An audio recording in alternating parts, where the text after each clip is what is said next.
Friedberg said Stripe, and I said Disney, millennials, and Gen Z. Let's go on to biggest business loser for 2023, Friedberg. Who do you think will be the biggest business loser in 23 this year? In fact. Okay, so my biggest loser is the general category of capital-intensive Series B through D growth businesses in the startup landscape, private companies. As you guys know, there's been a big shift in capital allocation. A lot of the folks who were writing big checks into growth rounds are retreating back to writing smaller checks in seed and A rounds. They don't want to write the $20 million Series B. They want to write the $5 million seed and A round. No one wants to kind of follow the valuation. No one wants to set the valuation for these growth businesses, particularly if after this round, you know you need another big round of capital and no one's sure if someone's going to be waiting on the other end. As a result, we're seeing tons of these businesses run into capital infusion walls. They can't pivot.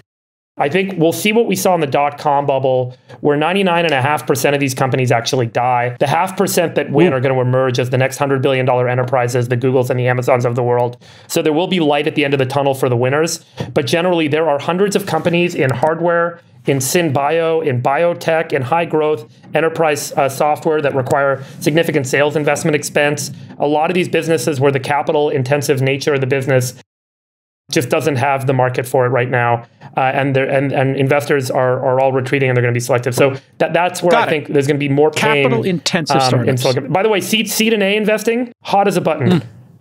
B plus. Chef's kiss. That's it. Okay, Sacks, biggest business loser for 2023. Well, I just, by the way, 100% agree with what Friedberg said. But my biggest loser for business in 23 is the consumer. I just don't understand how the consumer isn't going to finally tap out in this economy. I mean, they have a mountain of personal debt, credit card debts at all-time highs. I think the average credit card rate hit 19.6% last week and is expected to rise even further. The mortgage rates are above 7% now, so forget about trying to buy a new home or sell your home. And your stock portfolio is down too, and now layoffs are starting to pile up. So I just don't understand how we're going to avoid a recession. And you saw, Kashkari saying that the Fed's going to keep raising 5.4% is his prediction. I don't understand how if rates are at 5.5%, that doesn't finally break the back of this economy and we go into a recession. Do you think, Sacks, that the economy is actually broken right now? We just don't have the data because the data lags 60 days in most people's minds? Because it does feel like the consumer is just and real estate has just broken at this very moment. It seems like it. I mean, the pain is very unequal, right? But in the tech industry, we've been in a recession for a year. I mean, like the growth stocks are down 80%. What Friedberg said is true. No one's going to fund these, high burning companies. There's an enormous amount of retooling that has to happen. Look, I think the recession is here. It's just very unequally distributed. Exactly. Yeah. Well, I mean, if you look at it, buy now, pay later. That's the category starting to break. Credit card debt, as you're saying, hitting, big, bad records in terms of how much people have spending. Also, people's savings are going down. So the consumer's back has been broken. I think we're just going to feel it in the first and second quarter. Chamath, who's your biggest business loser prediction for 2023? The world wants to know. Let me just build on what Friedberg and Sacks said for a second before I give you my pick. Sure. This is the conversation you and I had when we just got on. Guys, what I was telling JCal is at the end of Q4, I did 5 deals. And 4 were pro ratas, 1 was a new deal. And they were all clean markups. So the 4 deals that other people put money into.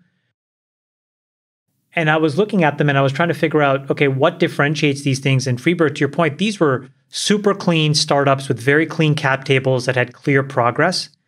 And then conversely, I had 7 converts showed to me for companies whose valuations were anywhere between 3 and I would say 12 billion. And I did none of them. And not only did I do none of them, nobody else did any of them.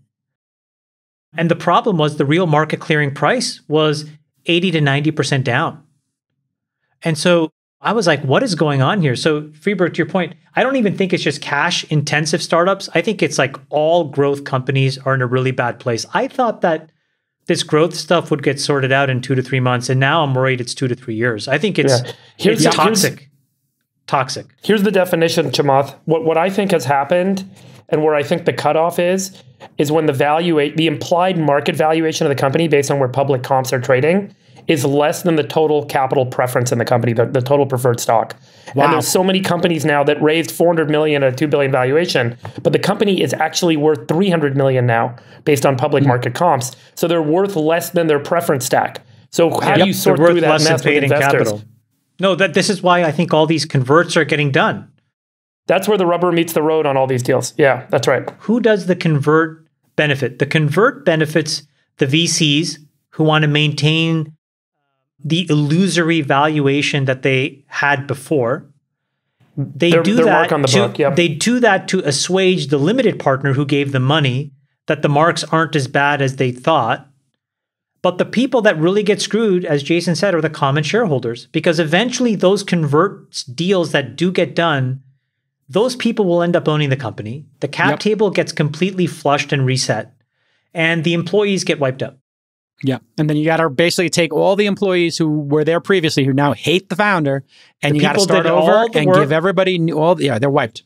The people that do all the work get fucked, and the people who do none of the work and who just want to maintain this shell game gets to basically live another day. Basically, people are investing, as you gave in the example earlier, like, hey, if it's a $3 billion company, but it's actually worth $750, people, instead of taking the valuation from $3 billion to $750, will say, okay, buy one share at the $3 billion price, and we'll give you 3 or 4 shares for free or for a penny. Warrants, they're called, typically, or, there's different ways to structure this. And then all of a sudden, nobody knows the actual denominator. They may own 10,000 shares, but they don't know how many shares are actually issued because the warrants are not on the cap table. They're in some side document in a folder in a lawyer or CFO's office. So let me tell you my biggest business loser. Yes, please. I think that the biggest potential business loser this year is Google search, as measured by pure profitability and engagement. I think it's easier for me to see where the usage comes from, as opposed to picking OpenAI or ChatGPT in terms of where the usage goes to. And the reason is because I think a lot of people don't still fully understand how machine learning and AI work, but just 30-second primer. There's 2 big buckets of work. There's what's called learning, which is how you learn how to make predictions. And then there's what's called inference, which is when you actually type something into the search box, you get the answer. The thing with learning, and what ChatGPT is showing, is that they have learned by crawling the entirety of the web. There are 5 or 6 other organizations that are capable of crawling the entire web in terms of cost, in terms of compute, in terms of the quality of the transformers and the quality of the AI. And so I find it easier to predict the decay in the quality of Google search as that much better than everybody else than I find it is to predict who will win, because I think that with enough time and money, Oracle, Microsoft, Google, the Chinese internet companies can all compete, Facebook. And so I think that you'll converge on the same training, which will lead to the same inference. And so I think consumers end up getting confused and will end up being able to get high quality search results from many places, versus today, you would only think that Google is the only game in town, quite honestly, for most people. Well, so I think that the statistics show that. Yeah. Google could lose 10 or 15% of usage to all these other sites. And that may not make any of those sites that relevant, but it'll have a material, measurable impact to Google and Google's bottom line. Fantastic prediction. And I think, ChatGPT or these other ones are going to have a very interesting marketing attack that they can do on Google. Is why search when you can get an answer, right? Hey, we'll just give you the answer. You don't have to search. I had so many losers that I went through here. I'm just going to run backwards through them. Number 5, I thought founders who refused to downsize in 2022 could be big losers in 2023. Bro, how do you obviously get to have 5 and the rest of us are just... I'm just telling you my thought process. This was the one I had a long care your thought Number process. 4, I thought VC funds founded in 2020. Then I thought crypto, because Gary Gensler says it's all a stock. Then I went with you, Chamath. Number 4, Google. My God, they got so many headwinds against them with this ChatGPT, but I wound up on white-collar workers with no hard skills, Twitter going down to, I think, Elon said a couple of hundred people is all you need to run Twitter. And I think he said he has 2,000 employees or something like that. He has shown everybody, hey, listen, more can be done with less, or these things are overstaffed in a massive way. I think white-collar workers now, the idea that you're going to have 4 offers and you're going to be able to play them off each other is over when we tape the show. Elites. You're saying surplus elites. Sure. White collar workers, AKA surplus elites, people who actually, are mid managers who don't actually code or don't actually build a product or sell a product, don't actually do real work, as I think many people would frame it in the managerial class or the CEO class.